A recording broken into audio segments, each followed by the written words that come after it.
राहुल गांधी की माफीनामे से लेकर आपातकाल पर छिड़ी राजनीतिक बहस पर अपनी कांग्रेस सांसद मनोज कुमार ने प्रतिक्रिया दी है और इसी मुद्दे को लेकर टीएनपी संवाददाता अपराजिता ने सांसद मनोज कुमार से खास बातचीत की।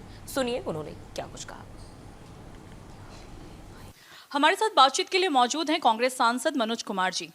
सर, सबसे पहले तो मैं आपसे ये जानना चाहूँगी, राहुल गांधी ने 2018 में जो शिवराज सिंह चौहान के बेटे पर एक बयान दिया था, उसके लिए बिना किसी शर्त के उन्होंने कोर्ट से माफ़ी मांगी है, तो क्या इसे उनकी परिपक्वता मानी जाए या फिर कोई कानूनी दबाव? देखिए, एक चीज़ मैं आपको बताऊं, हमारे नेता का एक बहुत बड़ा हैसियत है। आज हो सकता है कि मतलब आप कभी उनका बैट लिए हैं, नहीं लिए हैं, मिले हैं, नहीं मिले हैं, मुझे आइडिया नहीं, लेकिन हमारे नेता का एक हैसियत है। अगर जो गलत है, हो सकता है मैं भी तो मनुष्य हूँ ना, अगर मुझसे गलती हो जाए तो उसको उसके लिए एक्सक्यूज करना, उसके लिए क्षमा मांगना बहुत बड़ा अपमान की बात नहीं होती है। हम भी तो मतलब हम पॉलिटिक्स में हैं और बहुत प्रकार के, मान लीजिए 4 न्यूज़ वाले 5 न्यूज़ वाले रोज आते हैं, रोज बात होती है। कभी कभी हम लोगों को गलत इन्फॉर्मेशन मिल जाता है, जिसके आधार पर थोड़ा सा हम लोगों से भी कभी कभी हो जाता है। लेकिन अगर हमारे नेता ने इस प्रकार से किया है तो मैं उनको अप्रिशिएट करता हूँ। हमारे नेता का यही महानता है। हमारे नेता जननायक राहुल गांधी जी में उनका सीधा कहना है कि हम कभी गलतियों से समझौता नहीं करते।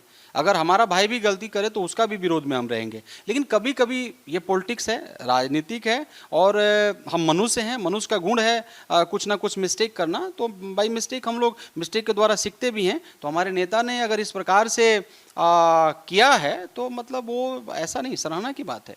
अच्छा, बीजेपी जो संविधान हत्या दिवस मना रही है, उसी के संदर्भ में एनसीईआरटी में 9वीं कक्षा में संविधान से रिलेटेड एक पाठ्यक्रम जोड़ा गया है, जिसमें है India and society, understanding and society India and beyond, जिसमें आपातकालीन यानी कि 1975 वाली जो इमरजेंसी लागू की गई थी उसके बारे में बच्चों को पढ़ाया जाएगा।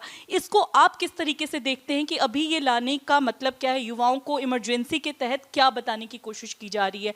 सही मान रहे हैं, गलत मान रहे हैं, क्या मान रहे हैं?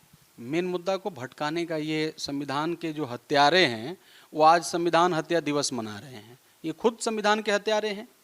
अगर आप मुझसे पूछिएगा, ये आपने देखा संविधान के बारे में गृह मंत्री जी ने बाबा साहब जो इसके चेयरमैन थे, जो संविधान रचयिता थे, उनके बारे में उन्होंने सदन में क्या बोला था? और ये आज चले हैं संविधान हत्या दिवस मनाने। ये आरोप मेरे ऊपर, हम लोग के ऊपर में लगा रहे हैं। अच्छा, आप जो कह रहे हैं कि अब बच्चों को ये सिखाने जा रहे हैं इमरजेंसी के बारे में, बच्चों को थोड़ा नीट के बारे में भी सिखाएं ना। कब न्याय देंगे? इस बार भी जो री एग्जाम हुआ, और आदरणीय प्रधानमंत्री जी एजुकेशन मिनिस्टर को धन्यवाद दे रहे हैं कि आपने बहुत सफल परीक्षा कराया। बिहार में फिर 20 मुन्ना भाई पकड़ाए हैं।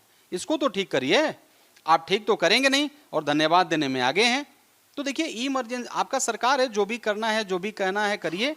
लेकिन जनता भारत देश का मालिक था, है और रहेगा। जनता निर्णय करेगा आने वाला दिन में। राम मंदिर के ऊपर में क्या कहिएगा? प्रभु श्री राम, जिस प्रभु श्री राम के नाम को लेकर के आप गली गली गए, आप को यहाँ बड़ा मैंडेट मिला, आप भारत सेंट्रल में आपकी सरकार बनी और भारत के अलग अलग बहुत सारे राज्यों में आपका सरकार बना, केवल प्रभु श्री राम के नाम को लेकर के। आज आपने उन डकैती करा दिया उस मंदिर में। उसके ऊपर में जो डकैत लोग हैं, जो चोर लोग हैं, उनके ऊपर में अभी तक एक्शन क्यों नहीं हुआ? क्यों नहीं बुलडोजर चला? क्यों नहीं उनके ऊपर में कड़ा एक्शन हुआ? इसके बारे में कुछ बताएंगे। और आप इमरजेंसी का चले हैं ये पाठ पढ़ाने। आज इमरजेंसी से बदतर हालात है।